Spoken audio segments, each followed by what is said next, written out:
Hello everyone. Today we are going to start our next topic, that is compounding in hospitals. In the previous lecture we have discussed the different topics of our hospital and clinical pharmacy of diploma second year. Now our next topic is compounding in hospital. जो पहले वाला आपका lecture था उसमें हमने drug distribution complete कर लिया था. उससे पहले हमने हॉस्पिटल के बारे में पूरा पढ़ा था, फिर उनको किस तरह से बनाया गया और देन उसको स्टोरेज कैसा किया गया उसका, फिर उसका डिस्ट्रीब्यूशन कैसा किया. अब हम पढ़ेंगे इसमें कि हॉस्पिटल्स में कंपाउंडिंग कैसे होती है, कंपाउंडिंग होता क्या है और हॉस्पिटल में कंपाउंडिंग किस तरह से होती है. ठीक है, तो first thing pharmaceutical compounding. Compounding होता क्या है? कंपाउंडिंग मीन्स क्या होता है कि जो भी आपकी ड्रग है, आपकी एक्टिव फार्मास्यूटिकल इंग्रेडिएंट जो है उसके साथ में हम जो भी एडिटिव्स हैं वो मिलाते हैं, वो हम उसको क्या बोलते हैं? हम कंपाउंडिंग बोलते हैं. जनरली क्या होता है कि जो भी हम मेडिसिन ले रहे हैं उसमें आपका जो एक्टिव फार्मास्यूटिकल इंग्रेडिएंट होता है उसकी क्वांटिटी बहुत कम होती है. भी कोई भी हमें ड्रग लेना है तो सपोज़ आपकी 100 mg की या 200 mg की आपकी कोई भी टैबलेट है, तो उसमें आपका जो 100 mg टैबलेट है तो उसमें, या फिर 200 mg टैबलेट है, उसमें जो 100 पूरा 100 mg आपका एक्टिव फार्मास्यूटिकल इंग्रेडिएंट नहीं होगा, पूरी की पूरी आपकी ड्रग नहीं होगी. उसमें क्या होगा, कुछ क्वांटिटी आपकी एक्टिव फार्मास्यूटिकल इंग्रेडिएंट का होगा और बाकी जो रिमेनिंग क्वांटिटी है वो आपकी क्या होगी? एक्सिपिएंट्स या फिर एडिटिव्स होते हैं. ठीक है, क्योंकि भाई अगर सपोज़ आपकी कोई भी ड्रग है, हमें उसको माइक्रोग्राम में अगर लेना है तो इट इज़ नॉट पॉसिबल कि हम उसको माइक्रोग्राम में उसको हम ले सकें. तो उसके लिए हमें क्या करना होता है, उसमें कुछ एडिटिव्स डालने होते हैं. एडिटिव्स और एक्सिपिएंट्स डालने के बाद ही वो क्या होता है, एक मेडिसिन जाके बनती है, वो मेडिसिन उसको हम इंटेक करते हैं. ठीक है, तो ये क्या होता है आपका फार्मास्यूटिकल कंपाउंडिंग. फार्मास्यूटिकल कंपाउंडिंग जो है आपका इज़ नॉट एज सिंपल. जैसे कि लोग जो बाहर के लोग होते हैं, those who are not belongs to the pharmaceutical field, जो फार्मेसी फील्ड से बिलोंग नहीं करते हैं, उनके लिए क्या है, ये फार्मास्यूटिकल कंपाउंडिंग ईजी सा वर्ड है, बट नॉट इट्स ईजी. उनको क्या लगता है कि सिर्फ कंपाउंडिंग क्या होता है कि भाई सारी ड्रग्स को एक बार पूरा मिला दिया और कंपाउंडिंग होगी. लेकिन ये इतना ईजी नहीं, it not very easy, but बहुत ज़्यादा कॉम्प्लिकेटेड होता है कि हमें कितने अमाउंट में एक्टिव फार्मास्यूटिकल इंग्रेडिएंट लेना है और कितने अमाउंट में हमें एडिटिव से या फिर एक्सिपिएंट से उनको मिलाना है. ठीक है, तो pharmaceutical compounding is the mixing of drugs और the formation of active pharmaceutical, formation of drug with the help medicine with the help of active pharmaceutical ingredient and the excipients और एडिटिव्स. सिंपल वे में compounding ऐसा नहीं कि सिर्फ हमने drugs mix कर दी. तो अगर हम normal compounding for non pharmacist, अगर हम नॉन फार्मासिस्ट की बात करें, those who are not belongs to the pharmacy field, they are the non pharmacist. Non pharmacist की बात करें तो उनके लिए कंपाउंडिंग क्या होता है, it's just to mix the different components of the medicine together. उनके लिए क्या होगा, जितने भी आपके ड्रग्स होते हैं, आपके मेडिसिन जो भी फार्मास्यूटिकल इंग्रेडिएंट्स, उनको क्या करना है, मिला देना है उनको और उनको डिसॉल्व कर लेना है. ठीक है, ये होता है आपका कंपाउंडिंग फॉर नॉन फार्मासिस्ट. लेकिन ये अगर हम फार्मासिस्ट की बात करें तो ये इस तरह से नहीं होता है इसमें. नेक्स्ट है एसेप्टिक कंपाउंडिंग. एसेप्टिक कंपाउंडिंग क्या होता है? Aseptic compounding means not in the proper septic condition. आपने पूरे जो सेप्टिक कंडीशंस हैं उनको फॉलो किए बिना ही आपने कंपाउंडिंग कर दी है. सेप्टिक कंडीशन मीन्स क्या हो गई आपकी कि प्रॉपर क्लीनिंग, जो आपका प्लेस होना चाहिए वो प्रॉपर क्लीनिंग होना चाहिए, आपके हैंड्स होना चाहिए वो विथ प्रॉपर ग्लव्स होना चाहिए, मशीन्स भी हैं वो भी आपकी पूरी तरह से स्टेराइल होनी चाहिए पूरी, उसमें कोई भी माइक्रोबियल कंटेमिनेशन नहीं होना चाहिए. तो विदाउट माइक्रोबियल कंटेमिनेशन हम जो कंपाउंडिंग करते हैं वो क्या होता है आपका एसेप्टिक कंपाउंडिंग होता है. जनरली क्या होता है, अगर हम एसेप्टिक कंपाउंडिंग की बात करें तो क्या होता है कि बस एक आइसोलेट रूम में अगर कंपाउंडिंग हो गई तो एसेप्टिक होगी, बट ऐसा नहीं होता है. कई बार हमें जो एसेप्टिक कंडीशन फॉलो करने के बाद भी क्या हो जाता है, जो भी आपका फाइनल प्रोडक्ट बन के आ रहा है, मेडिसिन बन के आ रही है, उसमें कंटेमिनेशन हो जाता है. तो उसके लिए हमें क्या करनी, कई सारी एसेप्टिक कंडीशंस फॉलो करनी होती है. उसको ही हम क्या बोलते हैं, एसेप्टिक कंपाउंडिंग बोलते हैं. Next is toxic compounding. अब टॉक्सिक कंपाउंडिंग क्या होता है आपका, समटाइम्स व्हाट हैपन्स कि कुछ टॉक्सिक केमिकल्स भी मिल जाते हैं आपके, बोल सकते हैं कि इसमें भूल की वजह से या फिर किसी गलती की मिस्टेक की वजह से क्या होता है कि जो आपकी कंपाउंडिंग, जो आपकी नॉर्मल कंपाउंडिंग हो रही है आपकी मेडिसिन के लिए, उसके साथ में क्या होगा, कुछ टॉक्सिक, गलती से कुछ टॉक्सिक कंपाउंड्स भी जाके उसमें मिल जाए, तो वो क्या होता है आपका टॉक्सिक कंपाउंडिंग होता है.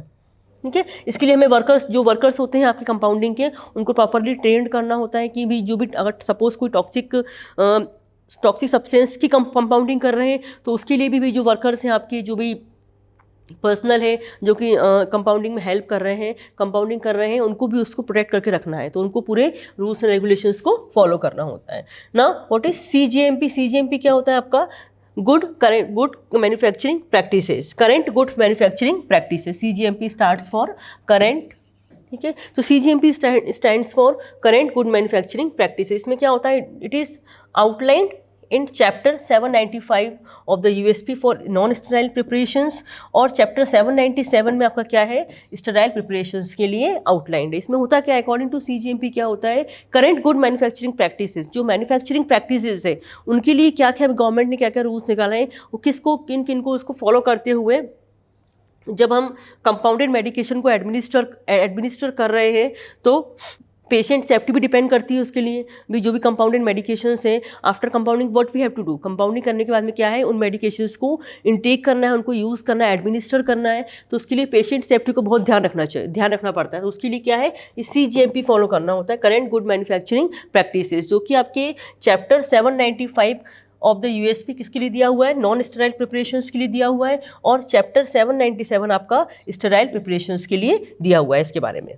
अब स्टेराइल प्रिपरेशंस क्या होती हैं आपकी? Sterile preparations are those preparations which need completely removal of the microbial contaminations. मतलब इनमें जो स्टेराइल होती है उनमें क्या होता है आपका? जो भी आपका माइक्रोबियल कंटेमिनेशन या डस्ट पार्टिकल्स हैं, तो प्रॉपरली बिल्कुल वो रिमूव होना चाहिए, बिल्कुल नहीं होना चाहिए उन प्रिपरेशंस में। वो क्या होते हैं? आपके स्टेराइल प्रिपरेशंस होते हैं। उनको हाई लेवल ऑफ केयर की जरूरत है, high level of prevention of contamination. Sterile preparations need high level of prevention of contamination from the microbial और डस्ट पार्टिकल्स, ठीक है। और नॉन स्टेराइल आपका, उसमें इतना ज़्यादा आपको ज़रूरत नहीं है, ज़रूरत तो है उसमें भी, आपको कंटेमिनेशन से आपको बचा के रखना है, लेकिन जो आपकी स्टेराइल है उसमें आपके ज़्यादा ज़रूरत है कंटेमिनेशन से बचा के रखने के लिए। अब जो आपके कंपाउंडेड स्टेराइल प्रिपरेशन है उनको फर्दर डिवाइड किया गया है। आपका कंपाउंडेड स्टेराइल प्रिपरेशंस को डिवाइड किया गया है लो, मीडियम, जो आपके लो रिस्क है, इसमें ज़्यादा रिस्क नहीं है आप कंपाउंडिंग में।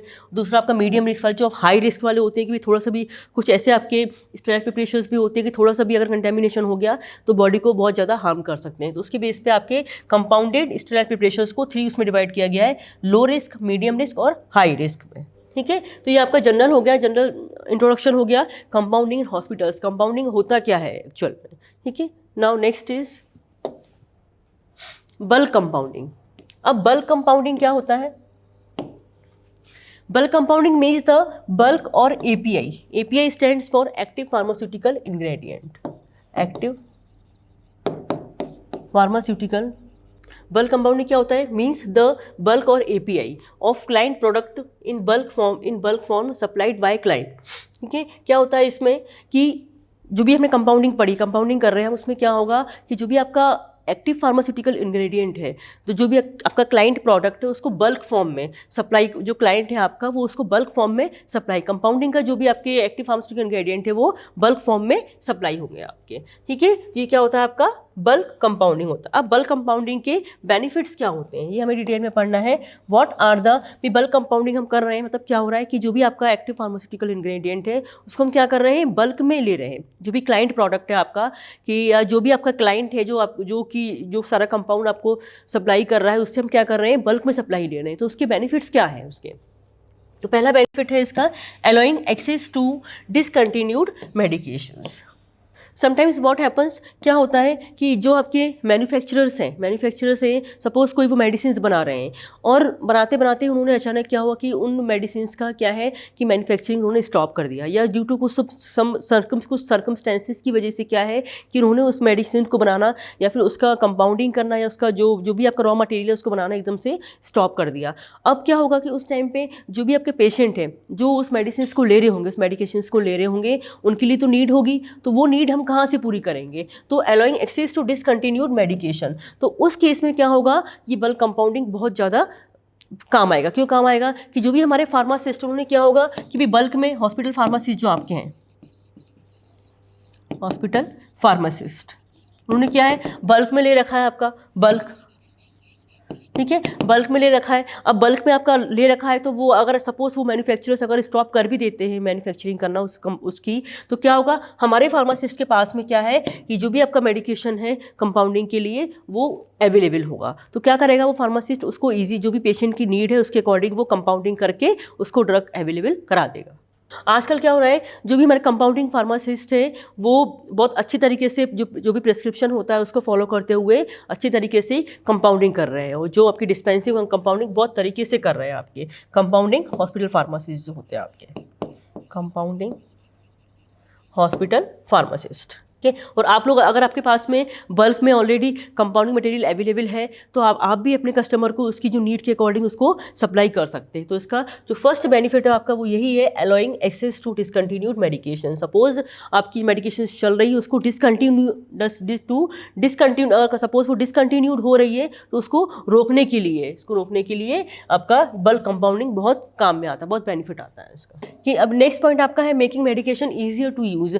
जो भी आपका मेडिकेशन है उसका जो यूज़ है वो ईजी करने के लिए, आप उसका यूज़ ईजी किस तरह से करेंगे, तो क्या होता है कि कुछ मेडिकेशंस क्या होते हैं आपके, सब मेडिकेशंस उनका जो फ्लेवर होता है और टेस्ट होता है बहुत ख़राब होता है, अनप्लीजेंट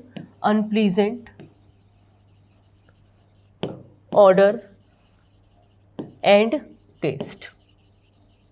ठीक है, तो कुछ मेडिकेशंस का क्या होता है, जो टेस्ट है और जो उसका ऑर्डर है, जो उसकी स्मेल और टेस्ट है वो बहुत ज़्यादा अनप्लीजेंट होता है। तो उस अनप्लीजेंट टेस्ट और ऑर्डर को रिमूव करने के लिए या फिर according to choice of patient,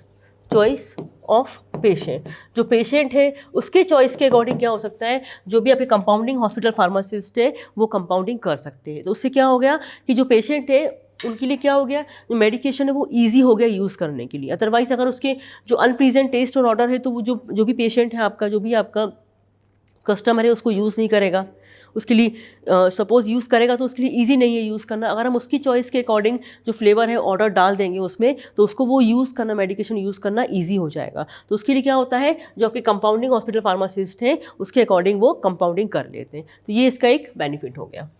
next है आपका अलोइंग ऑल्टरनेटिव डोजेस फॉर्म। अब क्या होता है कि there are so many of the doses form. Suppose कोई ड्रग है आपकी, कोई मेडिसिन है वो आपकी पिल्स के फॉर्म में अवेलेबल है। ठीक है, अब कुछ पेशेंट ऐसे होंगे that they are not able to take the pills, या फिर उनको पिल्स लेना, उनको टैबलेट को निगलना, उनको स्वेलो करना ईजी नहीं होता है। तो क्या होगा कि उसको हम चेंज करके क्या कर सकते हैं कि लिक्विड डोज फॉर्म बना सकते हैं। जो उसका पाउडर है, उसका डोज जो ड्रग का, उसको हम डिजोल्व करके सॉल्वेंट में डिजोल्व करके एक लिक्विड डोजेस फॉर्म बना सकते हैं, तो उसको ईजी हो जाएगा स्वेलो करना। तो इससे क्या हो गया भाई, ऑल्टरनेटिव डोजेस फॉर्म बना दिया हमने। ठीक है, तो ये क्या हो गया, इसमें सपोज आपकी पिल्स है, अगर नॉट इजी उसको नहीं ले पा रहे तो क्या कर सकते हैं, इसको कन्वर्ट किस में कर सकते हैं, लिक्विड डोजेस फॉर्म में इसको हम कन्वर्ट कर सकते हैं। ठीक है, तो एक ऑल्टरनेटिव डोजेस फॉर्म बना सकते हैं। ये कौन कर सकता है, आपका जो कंपाउंडिंग हॉस्पिटल फार्मासिस्ट है। अगर उस कंपाउंडिंग के सारे वो आते हैं, मेथड आते हैं, उसके पास अगर एक ऑल्टरनेट है कि वो कंपाउंडिंग कर सकता है, सारा मटेरियल है, तो वो उन पिल्स को चेंज करके क्या कर सकता है, एक लिक्विड डोजेस फॉर्म में भी कन्वर्ट कर सकता है। ठीक है, तो एक ऑल्टरनेटिव डोजेस फॉर्म तैयार कर सकते हैं, ये भी इसका एक बेनिफिट हो गया। नेक्स्ट है मेकिंग मेडिकेशन एलर्जी फ्रेंडली। इसमें क्या होता है, नाउ आपको पता है कि जो कोई भी आपकी ड्रग है, ये हम क्या बोल सकते हैं, मेडिसिन है, उसमें क्या होता है आपका, मेडिसिन में एक तो आपका एपीआई होता है, एपीआई प्लस क्या होता है आपका एक्सीपिएंट्स होता है। तो समटाइम्स व्हाट हैपन्स कि भाई हमारा जो कोई भी हम मेडिकेशन कर रहे हैं, कंपाउंडिंग कर रहे हैं, हमारा एपीआई तो हमारा रह ही गई, जो हमारा एक्टिव फार्मास्यूटिकल इंग्रेडिएंट है वो तो हमें लेना ही है। साथ में क्या होता है, जो हम एक्सीपिएंट्स यूज़ करते हैं, एक्सीपिएंट्स में क्या हो गया आपका, फ्लेवरिंग एजेंट आ गया, स्वीटनिंग एजेंट आ गया, आपका ऑर्डरिंग एजेंट आ गया आपका। अब कुछ पेशेंट ऐसे होंगे कि उनमें से किसी एजेंट कोई एक्सीपिएंट से क्या होगा, उसको एलर्जी होगी। तो मेकिंग मेडिकेशन एलर्जी फ्रेंडली, ठीक है, तो हम क्या करेंगे, उन एक्सीपिएंट्स को क्या रिमूव कर सकते हैं उसमें से। तो उससे क्या हो जाएगा, जो भी आपकी मेडिकेशन है वो एलर्जी फ्रेंडली हो जाएगी, उससे एलर्जी नहीं होगी उस पेशेंट को। कोई पेशेंट है उसमें से कोई अगर एक्सीपिएंट है, सपोज फ्लेवरिंग एजेंट है, या कोई कलर, कोई ऐसा फ्लेवर है, या कोई ऐसा कलर है, या फिर कोई ऐसा ऑर्डर है कि जिससे उस पर्टिकुलर पेशेंट को क्या हो, एलर्जी हो, तो वो ऑर्डर है या फ्लेवर है उसको हम इसको ड्यूरिंग कंपाउंडिंग, जो कंपाउंडिंग हॉस्पिटल फार्मासिस्ट होते हैं उस पर्टिकुलर ऑर्डर को या फ्लेवरिंग एजेंट को उसमें से रिमूव कर सकते हैं। तो रिमूव करने के बाद क्या हो जाएगा, वो जो मेडिकेशन मेडिकेशन है आपकी वो एलर्जी फ्रेंडली हो जाएगी, इससे आपको कोई एलर्जी कॉज नहीं होगा। तो ये इसका एक बेनिफिट हो गया। ठीक है, नेक्स्ट है offering unique services that pharmacy chains don't. क्या होता है कि कुछ ऐसी यूनिक सर्विसेज प्रोवाइड करना जो हॉस्पिटल, जो कंपाउंडिंग हॉस्पिटल फार्मासिस्ट होते हैं, वो कंपाउंडिंग हॉस्पिटल फार्मासिस्ट क्या करते हैं कि ये ऐसी यूनिक सर्विसेज प्रोवाइड करते हैं कि जो कि फार्मेसी चेन जो होती है, फार्मासिस्ट है, चीफ फार्मासिस्ट है, सीनियर फार्मासिस्ट है, वो प्रोवाइड नहीं करा पा रहे हैं, लेकिन जो कंपाउंडिंग हॉस्पिटल फार्मासिस्ट है वो ऐसी यूनिक सर्विसेज प्रोवाइड कर सकते हैं, जो भी सारे इतने बेनिफिट्स है उनको फॉलो करते हुए। तो ये सारे क्या हो गए, इसके जो बल्क कंपाउंडिंग है उसके बेनिफिट्स हो गए आपके। Allowing access to discontinued medication. Next आपका making medication easier to use, allowing alternative doses forms, then आपका making medication allergy friendly, then offering unique services that pharmacy chains don't. ये कुछ इसके जो बल्क कंपाउंडिंग है उसके बेनिफिट्स है। अब नेक्स्ट है आपका इसमें इंट्रावीनस एडमिक्सचर सिस्टम। इंट्रावीनस को हम शॉर्ट में लिख सकते हैं आईवी। इंट्रावीनस एडमिक्सचर सिस्टम क्या होता है, आईवी सिस्टम। आईवी क्या होता है आपका पेरेंटल। जो आपके हॉस्पिटल फार्मासिस्ट होते हैं वो क्या करते हैं, आपके पेरेंटल प्रिपरेशंस में, आजकल जो आपके हॉस्पिटल फार्मासिस्ट हैं वो पेरेंटल प्रिपरेशंस में बहुत ज़्यादा इन्वॉल्व हैं। अब बात ये आती है कि भाई जो हॉस्पिटल फार्मासिस्ट है जो पेरेंटल प्रिपरेशंस बना रहे हैं, क्या उनमें सिर्फ आपका ऑप्थेल्मिक प्रिपरेशन ही हो सकता है, या फिर आपका उसमें जो आपका इंट्राथीकल है या फिर इरिगेटिंग सॉल्यूशंस ही यूज़ कर सकते हैं इसमें। तो सबसे पहले जो आपका जो आईवी आपका सिस्टम जो बनाया था, आपका आईवी एडमिक्सचर सिस्टम जो बनाया गया था, सबसे पहले जो फर्स्ट निडल थी, द फर्स्ट निडल कहाँ से बनाई गई थी, वो क्विल, एक क्विल अटैच करी थी, quill attached to animal bladder, to animal bladder. ठीक है, तो सबसे पहले आपका जो इंट्रावीनस एडमिक्सचर सिस्टम जो है उसको बनाने के लिए क्या हुआ भाई, आईवी क्या है आपका डायरेक्टली पेरेंटल प्रिपरेशन जो होगी, तो हॉस्पिटल फार्मेसी उसमें इन्वॉल्व है, उसको बनाने को आपको एडमिक्सचर करने के लिए, उसको अप्लाई करने के लिए क्या जरूरत है, हमें नीडल की जरूरत है। तो सबसे पहले जो नीडल बनाई गई थी वो कैसे बनाई गई थी, द फर्स्ट नीडल कब हुई थी, quill attach to animal bladder. Animal bladder में एक क्विल अटैच करी थी, उसके थ्रू ड्रग दिया था, तब इसका डिस्कवरी की थी कि फर्स्ट नीडल इस तरह से बनाई गई थी। ठीक है, लेकिन क्या हुआ था कि भाई नीडल तो बना दी, लेकिन क्या हुआ था, ये जो नीडल बनी थी आपकी एसेप्टिक कंडीशन में। मैंने आपको पहले बताया था कि एसेप्टिक कंडीशंस क्या होती हैं। Aseptic conditions means should be totally free from the contamination caused by the micro organisms. ठीक है, तो due to aseptic condition, lack of aseptic condition, उस टाइम पे क्या था कि एसेप्टिक कंडीशन प्रॉपर नहीं थी, उसकी वजह से क्या हुआ था, ये जो आपका ये जो फॉलो किया था वो आपका फेल हो गया था। ये सिस्टम जो था आपका, ये थेरेपी जो थी आपकी पेरेंटल थेरेपी, वो आपकी फेल हो गई थी उस टाइम पे। जो पेरेंटल वर्ड जो है आपका वो दो से बना हुआ है, पेरेंटल, पैरा एंड एंथ्रो। मतलब क्या हो गया, आउटसाइड द इंटेस्टाइन। जो भी हम ड्रग दे रहे हैं वो इंटेस्टाइन से पास नहीं होगी, आपकी डायरेक्टली ब्लड में जाएगी। ठीक है, outside the intestine, the intestine.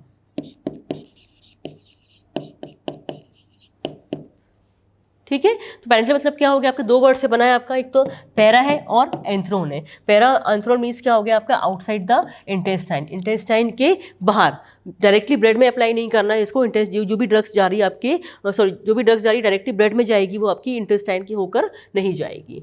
ठीक है, अब आपका ये तो हो गया इंट्रोडक्शन हो गया कि किस तरह क्या होता, क्या इंट्रावीनस एडमिक्सचर सिस्टम होता है, कि आपका पहली नीडल कब बनाई गई थी, आपका पेरेंटल क्या होता है। अब आता है आपका कुछ बेसिक इंट्रावीनस थेरेपी क्या क्या होती है आपकी। तो कुछ बेसिक इंट्रावीनस थेरेपी की हम बात करें तो क्या क्या हो सकती है आपकी। जो मोस्ट कॉमन रूट है आपका वो आपका आईवी रूट है, आपका आईवी इंट्रावीनस, और आपका इसमें आता है, एक आता है आपका इसमें आईएम रूट आता है। ये होता है आपका इंट्रामस्कुलर, मीन्स पेरेंटल प्रिपरेशन से तो देनी आपको थ्रू नीडल ही देनी, लेकिन वो मसल्स में देनी है। यहाँ पर क्या होता है आपका इंट्रावीनस मीन्स आपकी वेन्स में डायरेक्टली अप्लाई करना। आईएम होता है आपका इंट्रामस्कुलर, देन सबकुटेनियस,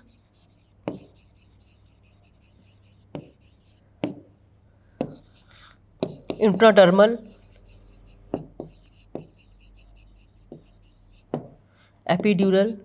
ठीक है, तो ये क्या हो गया आपका इंट्रावीनस हो गया आपका, डायरेक्टली वेन्स में अप्लाई करने सेलुलर सिस्टम। आईएम क्या हो गया आपका मसल्स में, देना सबकुटेनियस जो आपकी स्किन की लेयर होती है, थर्ड वाली जो लेयर होती है आपकी epidermis, dermis and subcutaneous layer, तो वहाँ अप्लाई करना आपका क्या हो गया, सबकुटेनियस हो गया। देन इंट्राडर्मल डर्मिस में अप्लाई करना, एपिड्यूरल जो आपके लार्ज वॉल्यूम पेरेंटर्स, स्मॉल वॉल्यूम पेरेंटर्स जो आपके अप्लाई करते हैं वो आपके एपिड्यूरल से होता है। तो ये कुछ आपके क्या हो गए बेसिक इंट्रावीनस थेरेपी। जो इंट्रावीनस थेरेपी है आपकी एडमिशन सिस्टम कैसे कौन कौन से इसमें हम जो है फॉलो कर सकते हैं, कौन कौन से थेरेपीज इसमें हम फॉलो कर सकते हैं, तो ये आपकी उसमें ये सिस्टम है सारे।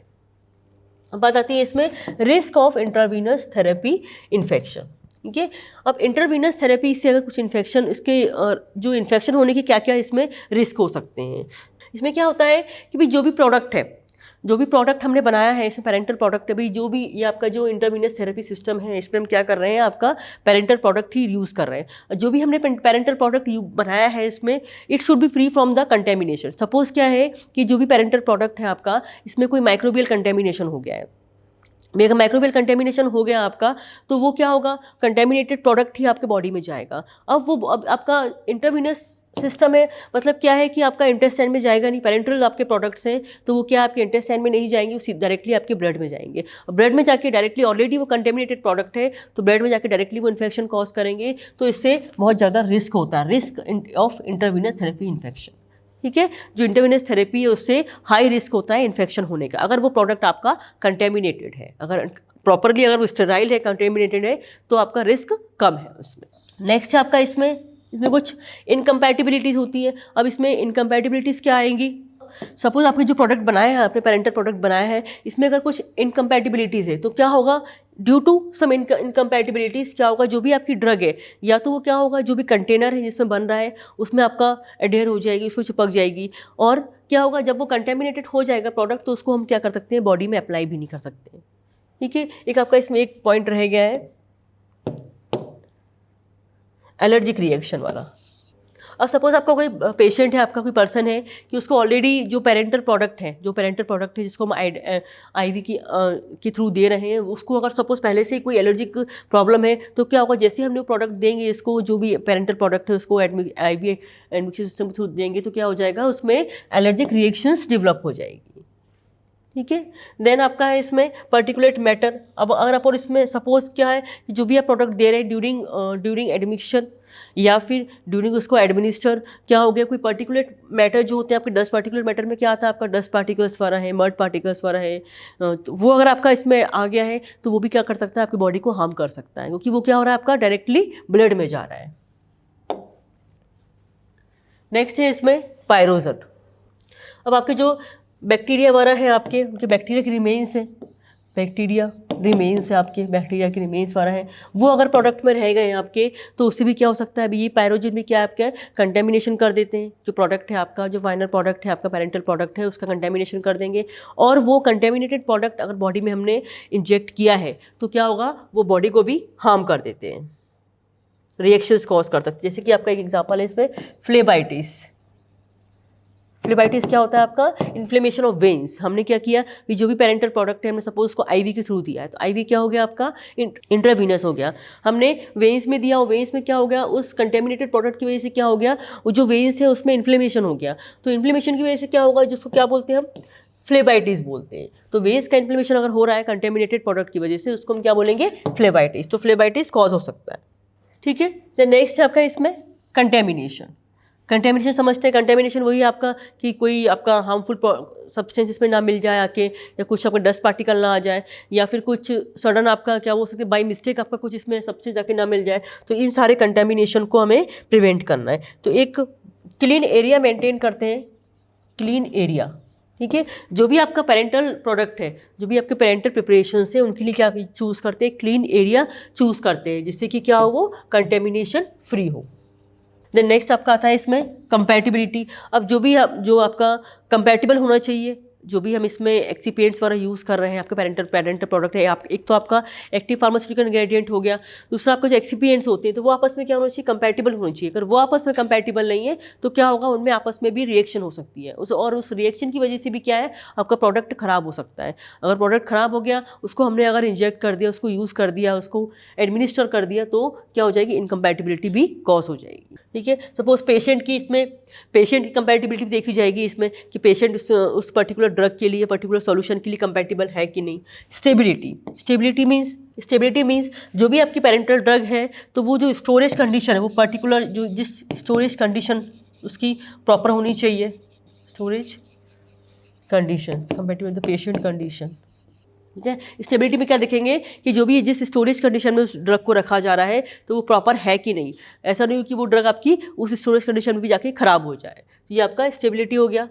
नेक्स्ट कॉस्ट, जो भी आपका इसमें सपोज आपकी इंट्रावीनस एडमिशन सिस्टम आपका कंपाउंडिंग किया जा रहा है कंपाउंडिंग में, तो ये कॉस्ट इफेक्टिव होना चाहिए, शुड बी कॉस्ट इफेक्टिव। ठीक है, ऐसा नहीं कि इसमें आपका इन कंपैरिजन टू जो आपकी मैन्युफैक्चरिंग अलग से हो रही है उसके कंपैरिजन में इसमें ज़्यादा कॉस्ट नहीं लगनी चाहिए। कॉस्ट इफेक्टिव है तभी हमारे लिए ये बेनिफिशियल होगा। फिजिकल कोई फिजिकल इनकम्पैटिबिलिटी नहीं होनी चाहिए बाहर किसी प्रोडक्ट के साथ में। इसमें दूसरा इसमें लास्ट है इसमें लेबलिंग ऑफ आईवी, जो भी आपका आईवी एडमिशन सिस्टम है, जो भी आपके आईवी ड्रग्स हैं, विद द फॉलोइंग इन्फॉर्मेशन। इसमें कुछ इन्फॉर्मेशन की लेबलिंग होनी चाहिए। वो क्या क्या है आपके इसमें, पेशेंट नेम, आईडी नंबर या फिर रूम नंबर जो है, name and amount of drug. अब इसमें आपका जो भी आप आईवी एडमिशन सिस्टम बना रहे हैं आप उसकी लेबलिंग करनी है आपको कुछ फॉलोइंग इन्फॉर्मेशन को फॉलो करते हुए। ये पूरी इन्फॉर्मेशन आपके जो आपका सिस्टम है आईवी एडमिशन सिस्टम है आपका, उसमें ये होनी चाहिए। पेशेंट का नाम होना चाहिए कि आप किसको कंपाउंड कर रहे हैं, किसको दे रहे हैं आपका। देन आईडी नंबर होना चाहिए, उसका रूम नंबर होना चाहिए कि वो किस रूम में आपका एडमिट है, उसका आईडी नंबर क्या है। बॉटल, बैग और सीक्वेंस नंबर कि किस बॉटल से हमने उसको लिया है, किस बॉटल में उसको दिया है हमने। जो बैग है उसका सीक्वेंस नंबर भी होना चाहिए। Then name and amount of drug, हम किस ड्रग की इसमें कंपाउंडिंग कर रहे हैं और उसका कितना अमाउंट हम ले रहे हैं। अप्रॉक्सीमेट टोटल वॉल्यूम एडमिक्सचर, अब उस ड्रग का हम कितना वॉल्यूम उसमें एडमिक्सचर कर रहे हैं या कुछ कितना उसको एडमिनिस्टर कर रहे हैं। प्रेस्क्राइब्ड फ्लो रेट, कितनी इसकी फ्लो रेट होनी चाहिए। जो भी आपका आईवी जो भी पेरेंटल आपका ड्रग है वो आपकी बॉडी में अंदर फ्लो हो रही है तो वो किस रेट से फ्लो हो रही है। प्रेस्क्राइब, डॉक्टर ने क्या प्रेस्क्राइब करी, किस फ्लो रेट से उसको जाना चाहिए अंदर। Date and time of schedule prescription, अब जो भी आपका प्रिस्क्रिप्शन है उसका डेट और टाइम क्या है उसका। ठीक है, date and time of preparation, जो प्रिपरेशन है उसका डेट एंड टाइम क्या है। देन आपका उसका एक्सपायरेशन डेट क्या है कि उसकी कब एक्सपायरी हो रही है। और उसके बाद में इनिशियल्स कुछ इनिशियल्स लेने, इनिशियल्स ऑफ पर्सन के इनिशियल्स लेने हैं। ठीक है, जिसको जो आईवी एडमिक्सचर है जिसको अप्लाई किया जा रहा है। नेक्स्ट टॉपिक है हमारा टोटल पेरेंटल न्यूट्रिशन। ठीक है, जैसे कि नाम है इसका टोटल पेरेंटल न्यूट्रिशन। क्या होता है कि सपोज कोई पर्सन है वो पूरी तरह से पेरेंटल न्यूट्रिशन पे ही डिपेंड है, वो कुछ भी नहीं खा पा रहा है, वो सिर्फ क्या बोलते हैं ना कि सिर्फ आईवी पे चल रहा है या फिर सलाइन पे चल रहा है, पूरी तरह से ड्रिप पे चल रहा है, तो उसको हम क्या बोलते हैं, टोटल पेरेंटल न्यूट्रिशन। ऐसे पर्सन को कि जो कि कुछ भी ऊपर से सॉलिड या फिर कुछ भी ओरल नहीं ले पा रहा, पूरा पेरेंटल एडमिनिस्ट्रेशन पे ही वो जीवित है। ठीक है, तो उसको हम क्या बोलते हैं, टोटल पेरेंटल न्यूट्रिशन बोलते हैं। इसको हम क्या बोल सकते हैं, फीडिंग भी बोल सकते हैं। It is also known as intravenous feeding, IV feeding बोल सकते हैं इसको। इसमें क्या होता है, जो न्यूट्रिशन है the person will get the nutrition through the veins. तो पर्सन गेट्स न्यूट्रिशन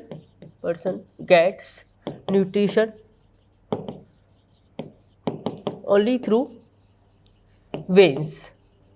क्या होगा इसमें, ये जो इस टाइप का जो न्यूट्रिशन है आपका टोटल पेरेंटल न्यूट्रिशन टीपीएन है, वो कैसे पर्सन्स को दिया जाएगा, जिनका जीआई जो है, जिसका जीआई ट्रैक्ट है given to those whose GI मतलब गैस्ट्रोइंटेस्टाइनल ट्रैक्ट जो होता है आपका जीआई नॉट वर्किंग प्रॉपर। ये हमने पढ़ा था कि भाई क्या होता है, जो आपका पेरेंटल रूट ऑफ एडमिनिस्ट्रेशन, जो पेरेंटल्स होता है मीन्स क्या हो गया आपका other than outside the intestine. उसमें जो भी आप फीडिंग दे रहे हैं, जो भी आप ड्रग दे रहे हैं, तो वो आपका इंटेस्टाइन से पास नहीं होगा, डायरेक्टली क्या होगा आपका ब्लड में जाएगा। अब ऐसे पर्सन है जिनका जो जीआई ट्रैक्ट है, गैस्ट्रोइंटेस्टाइनल ट्रैक्ट है, वही उसका प्रॉपर वर्क नहीं कर रहा है, तो जो भी वो फीड करेगा, जो भी खाएगा, वो क्या होगा, प्रॉपरली डाइजेस्ट नहीं होगा, प्रॉपरली उसको न्यूट्रिशन उससे नहीं मिलेगा। तो ऐसे पर्सन के लिए क्या करते हैं, आईवी फीडिंग दे देते हैं। मीन्स क्या है, जो भी न्यूट्रिशन देना है वो उसको पेरेंटल्स के फॉर्म में थ्रू वेन्स उसको इंजेक्ट करेंगे और वो क्या होगा, डायरेक्टली ब्लड में जाएगा, उसके जीआई ट्रैक्ट में नहीं जाएगा और उसको प्रॉपरली न्यूट्रिशन मिलता रहेगा। ठीक है, उसके लिए हमें ध्यान रखना पड़ेगा कि इसकी मतलब प्रॉपर इसका जो उसका वे है, रूट है, कौन सा रूट हमें चूज़ करना है इसके उसके लिए। और दूसरा हमें इसकी जो भी कॉम्प्लिकेशंस है वो देखने की, कोई पर्सन को कोई कॉम्प्लिकेशंस तो नहीं है, कोई एलर्जी कंडीशंस तो नहीं है, कोई इनकम्पैटिबिलिटी तो नहीं है, ये सब देख के उस पर हमें इसको इंजेक्ट करना है टीपीएन को। ठीक है, अब नेक्स्ट आपका आता है नीड्स ऑफ टीपीएन की। अब टीपीएन की ज़रूरत क्यों पड़ी?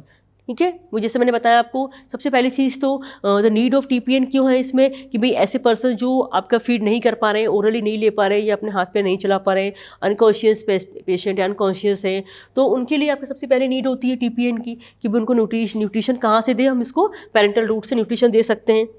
इसमें क्या होता है, जो टीपीएन होता है इसमें क्या क्या होता है, इसमें कैलोरीज वगैरह भी होती है, कैलोरीज होती है, मोस्ट कैलोरीज आपका, न्यूट्रिशन होता है पूरा प्रॉपर पेशेंट का। ठीक है, कैलोरी से प्रेजेंट होती है, न्यूट्रिशन प्रॉपर प्रेजेंट होता है। ठीक है, प्रोटीन कार्बोहाइड्रेट, ठीक है, सारे इसमें प्रेजेंट होता है। और इसमें एक होता है आपका PICC लाइंस होती हैं। ठीक है, इसका फुल फॉर्म होता है PICC लाइंस बोलते हैं इनको हम। ठीक है, इनके ये क्या आपकी वैस्कुलर लाइंस होती हैं, वैस्कुलर डिवाइसेस होते हैं जो कि जिनसे क्या होगा, इनके थ्रू क्या होगा, जो भी आपका ये जो है आपका पेरेंटल न्यूट्रिशन है वो यहाँ से आप सप्लाई करके पेशेंट को दे सकते हैं। और भी हैं इसके devices, Hickman catheters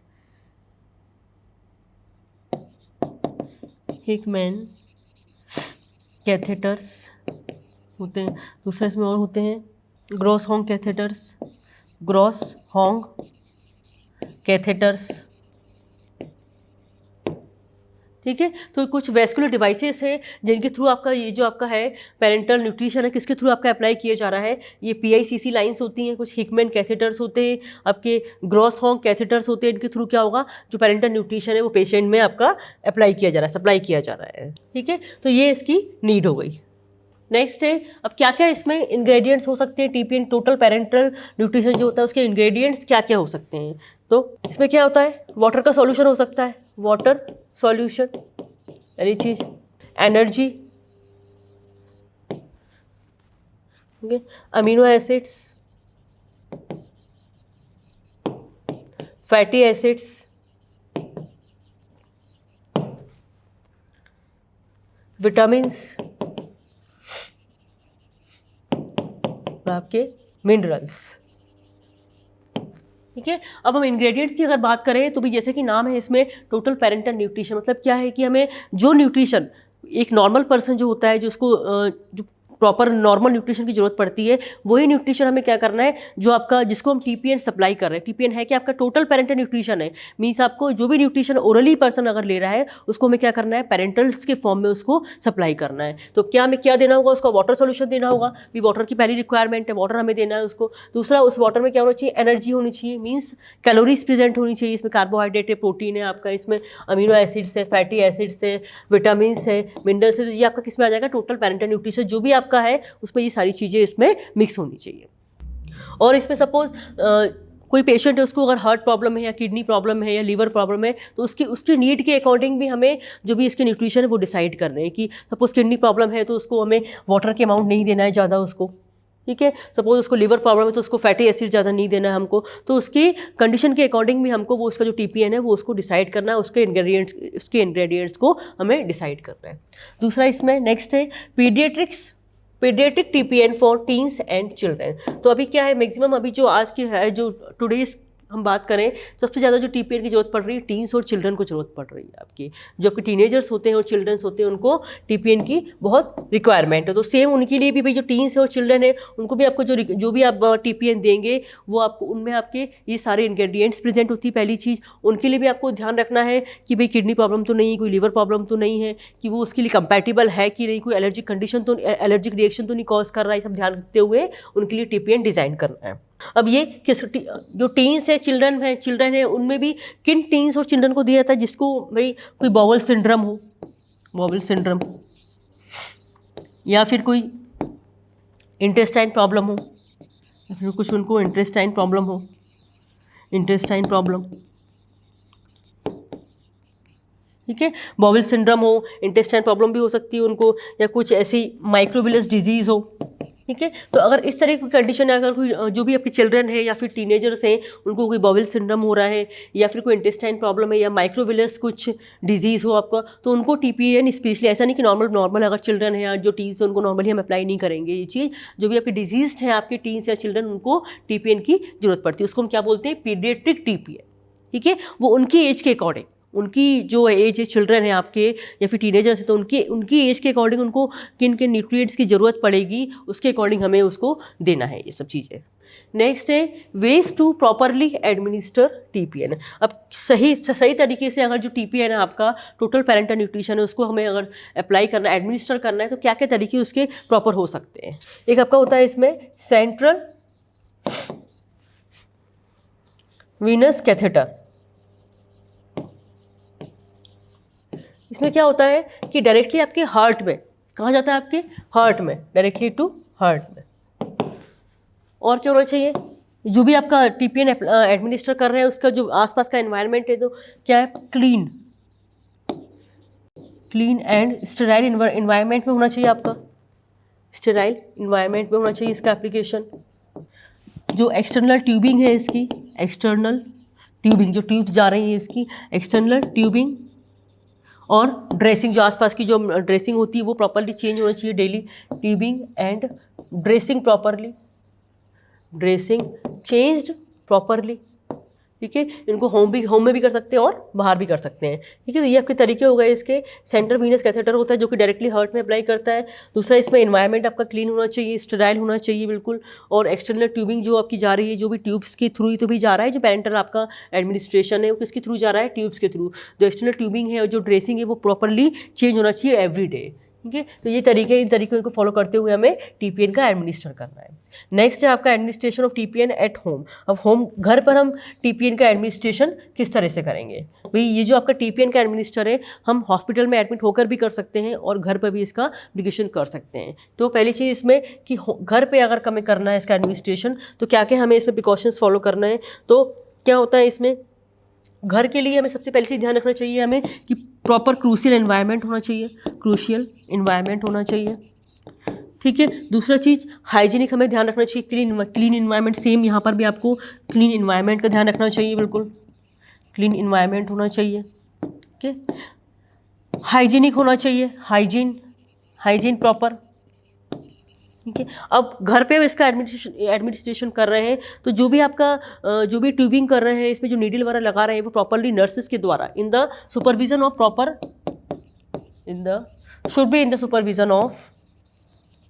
supervision of staff, जो भी स्टाफ है आपका, मेडिकल स्टाफ, मेडिकल, ठीक है। जो भी इसकी जो ट्यूबिंग है आपकी, क्रूशियल एनवायरनमेंट होना चाहिए कि प्रॉपर की भी उसको एनवायरनमेंट मिले उसको अप्लाई करने के लिए। और दूसरा, क्लीन होना चाहिए, स्टेराइल होना चाहिए, हाइजीन प्रॉपर होना चाहिए।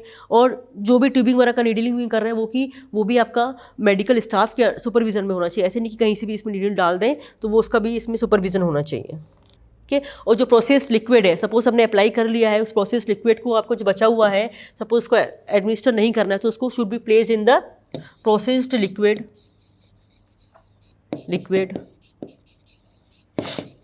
should be placed in refrigerator. जो रेफ्रिजरेटर है वहाँ पर रखना है इसको, रेफ्रिजरेटर, ओके। प्रोसेस लिक्विड जो है उसको हमें रेफ्रिजरेटर में जाके रखना है, बचा हुआ जो है। तो इस तरह से हम घर पे भी टीपीएन का एडमिनिस्ट्रेशन कर सकते हैं। नेक्स्ट है some benefits and risk of TPN, okay. अब बेनिफिट्स क्या हो सकते हैं और रिस्क क्या हो सकते हैं इसमें। अब इसके कुछ बेनिफिट्स हैं, some benefits and risk of TPN. तो क्या क्या बेनिफिट्स हो सकते हैं। पहली चीज़, प्रोवाइड न्यूट्रिशन प्रोवाइड कर रहा है, टोटल पेरेंटल न्यूट्रिशन तो न्यूट्रिशन प्रोवाइड कर रहा है, तो ये तो इसका एक मेन बेनिफिट हो ही गया। दूसरा, इसमें allow patient heal more quickly. कोई पेशेंट है, अगर उसको हम टीपीएन प्रोवाइड कर रहे हैं तो वो उसको ओरली दे रहे हैं, ओरली तो वो ले नहीं पा रहा है, अगर हम उसको टीपीएन दे रहे हैं तो वो जल्दी से हील होगा, मोर हील क्विकली, ठीक है। रिस्क क्या हो सकते हैं इसमें, कैथेटर इन्फेक्शन हो सकता है, और इसका बेनिफिट भाई एक इसमें है कि भाई जो टीन है आपके और जो चिल्ड्रन है उनको भी न्यूट्रिशन की बहुत ज़्यादा रिक्वायरमेंट होती है, उनको जल्दी हील होना होता है, उनको जल्दी फिट होना होता है, तो उसके लिए ये मेन बेनिफिट्स हैं, ठीक है। रिस्क क्या हो सकते हैं इसके, कैथेटर इन्फेक्शन हो सकता है, अभी जिस कैथेटर के थ्रू वो जो अप्लाई किया जा रहा है उसका इन्फेक्शन हो सकता है। दूसरा जो भी कैथेटर है इसमें वो सेप्सिस कॉज कर सकता है अगर इसका लॉन्ग टर्म यूज़ है। Long term use causes liver diseases, इसको लंबे समय तक अगर हम टीपीएन यूज़ कर रहे हैं तो लिवर डिजीज़ भी कॉज कर सकता है और बॉवल सिंड्रोम भी इसमें कॉज कर सकता है। ये कुछ इसके बेनिफिट्स और रिस्क है। कॉम्प्लिकेशंस विद टीपीएन, अब टीपीएन के साथ में कॉम्प्लिकेशंस क्या हो सकते हैं, तो बहुत सारे इसमें कॉम्प्लिकेशंस हो सकते हैं इसके। तो पहली चीज़ तो इसमें ये है कि भाई इसमें कई एबनॉर्मलिटीज़ कॉज हो सकती हैं, जैसे कि आपका इंटेस्टाइनल कोई इसमें सिंड्रोम हो जाए, क्योंकि आप ज़्यादा इसमें अगर अमाउंट में अप्लाई कर रहे हैं तो कॉम्प्लिकेशन इसमें कई, it can cause severe disease also, it cause severe diseases, ठीक है। पेनफुल डिसफंक्शन हो सकता है इसमें, पेनफुल डिसफंक्शन, ठीक है। डिजीजेस, इन्फेक्शन हो सकता है इससे, ठीक है। तो ये कुछ इसके कॉम्प्लिकेशंस है टोटल पेरेंटल न्यूट्रिशन के। तो ये हमने इसके कुछ पॉइंट्स पढ़े थे टोटल पेरेंटल न्यूट्रिशन के, आपका कंप्लीट हो गया है, ठीक है। तो ये सारे पॉइंट्स हैं इसके, आपके इसकी नीड क्या होगी टीपीएन की, क्यों जरूरत पड़ती है हमें इसकी, क्या क्या इसमें इंग्रेडिएंट्स हम यूज़ करते हैं, और पीडियाट्रिक अगर हम चिल्ड्रन के लिए और टीन्स के लिए हम किस तरह से टीपीएन यूज़ कर रहे हैं, और क्या क्या सही तरीके हैं टीपीएन को एडमिनिस्टर करने के लिए, और टीपीएन को घर में कैसे ले सकते हैं हम, टोटल पेरेंटल न्यूट्रिशन, देन उसके बेनिफिट्स क्या है, उसके रिस्क क्या है, और इसके कुछ कॉम्प्लिकेशंस क्या हो सकते हैं। तो ये टॉपिक आपका आज कंप्लीट हो गया है। आपका जो कंपाउंडिंग इन हॉस्पिटल फार्मेसी आपका पूरा एक टॉपिक है, पूरा एक चैप्टर है आपका, उसमें जो सारे टॉपिक्स हैं वो कवर हो गए इस लेक्चर में। अब जो आपका नेक्स्ट टॉपिक होगा वो हम नेक्स्ट लेक्चर में कंटिन्यू करेंगे। Thank you.